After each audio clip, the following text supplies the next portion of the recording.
Thanks, Brandis. The late author of classic children's books like The Cat in the Hat and Green Eggs and Ham is at the center of a so-called cancel culture controversy. Dr. Seuss Enterprises, which manages the author's legacy, announced last week that 6 books would no longer be published because they, quote, portray people in ways that are hurtful and wrong. Now, they say the decision was made in consultation with educators and after reviewing the author's works. But while the move was welcomed by many, the decision has not sat well with everyone.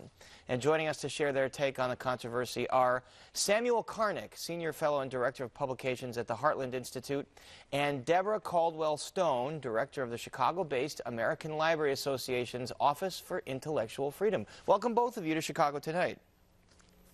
Thank you, Eric. First, Deborah Caldwell-Stone, remind us what it was in particular about these 6 books that caused such an uproar. Basically, it was a collection of images that were racially offensive, both of African American and Asian persons. And so, as you said, the Seuss estate reviewed these books with educators and determined that they just didn't want to move forward with these books. So they're going to allow them to go out of print and stop licensing them for future use. And, you know, we have to emphasize what's important here is that they aren't asking anyone to stop reading them, taking them out of their personal collections or library collections or schools. They just made a decision that they wanted to be more responsible to the communities they serve and to celebrate for the children that they serve. Samuel Karnick, Samuel Karnick, your reaction to the move by Seuss Enterprises to do as Ms. Caldwell-Stone said, is to discontinue the publication of them. Well, it's certainly understandable. But we have to bear in mind that this is actually a decision by a private organization that has come to the conclusion that given the controversy over the author's other works that he did during leading up to and during World War II, that a target was going to be on their backs. And they made a financial decision here to throw 6 of the books out in hopes that the entire canon wouldn't be ultimately canceled. And that's what really happened here. It's sort of like people escaping from a pack of wolves in a sleigh, and they throw a dog out to the wolves and hope that they'll be able to get away. So you're saying this was a preemptive move to perhaps prevent a bigger cancellation of Dr. Seuss. Deborah Caldwell-Stone, as someone who works with the American Library Association, you saw Chicago Public Library saying that as soon as the holds and the reservations on these books are over, they're going to take them out of circulation. What's your guidance for libraries and how to deal with these books? Well, our guidance has always been that the decision by the Seuss estate to stop publishing the books in the future is not a reason for libraries to take them out of the collections. And in fact, Paris, we're seeing a whole range of responses from libraries.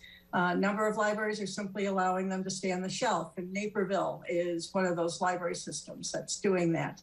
And I want to be accurate about what Chicago Public is doing. Once they honor the holds, they're going to pull the books for review.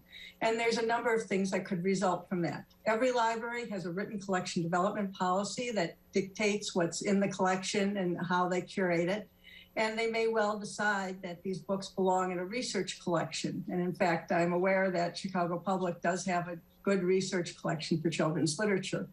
Other libraries are saying they're not going to feature or highlight these books during story time, but they will remain available for those families that do want to read them. Samuel Karnick, you know, a lot of commentators on the right are saying that this is a part of the broader, quote-unquote, cancel culture, although is that an accurate term to use here when, as you mentioned, it's a private organization, Seuss Enterprises, that made this decision? Or would it be cancel culture if libraries and other organizations decided to just do away with the book?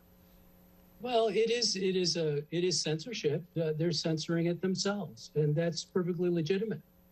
Censorship isn't always done by governments. We self-censor. Anybody who writes a book and doesn't publish it is self-censoring that book. That's perfectly a reasonable thing to do. But what's going on here, though, is that this is an outcome of our current copyright laws. The fact is that these documents should not be under copyright anyway. and the Seuss estate should have no authority over them as it is. Originally, copyright was 14 years with a 14-year renewal. And then 40 years later, it was made 28 years with a 14-year renewal.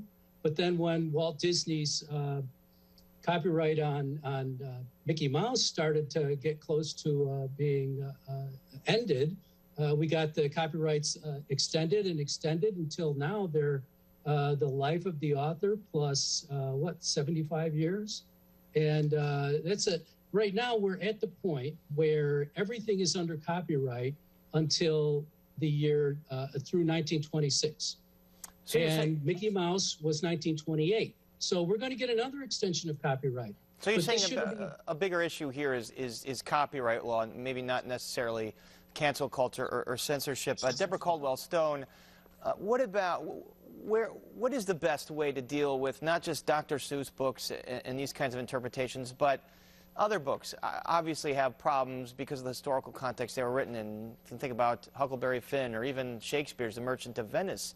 What do libraries do about that? Well, what libraries do is they expand the canon, they expand their collection. There's such a wealth of children's literature today that celebrates the diverse experiences of children and their families, and that don't confront children with racist images that could be hurtful or traumatizing for them as they read the books with their parents or even on their own. So libraries are really devoted to expanding their collections to include these books that celebrate the diverse experience of African American children, Asian children, children of all experiences, and frankly, elevating these voices. For too long, we have centered the white experience with our children's literature, and it's incumbent upon us as institutions that serve the needs of the community to elevate the voices of these of diverse communities and make sure that they're reflected in the collections that they find in their libraries. And Samuel Karnick, we only have a few seconds left, but do you believe, is there some benefit to keeping books like these Dr. Seuss books around so kids are exposed to perhaps what folks thought at the time, whether right or wrong?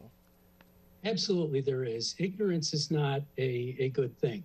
And people need knowledge and information about what the world around them looks like. And to hide it from people is foolish. Children are able to assimilate and understand these things. There's plenty that they can't quite understand, but they'll get there.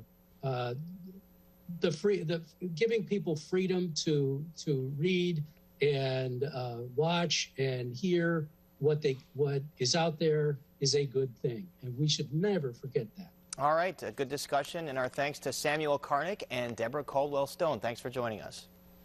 Thank you. Paris.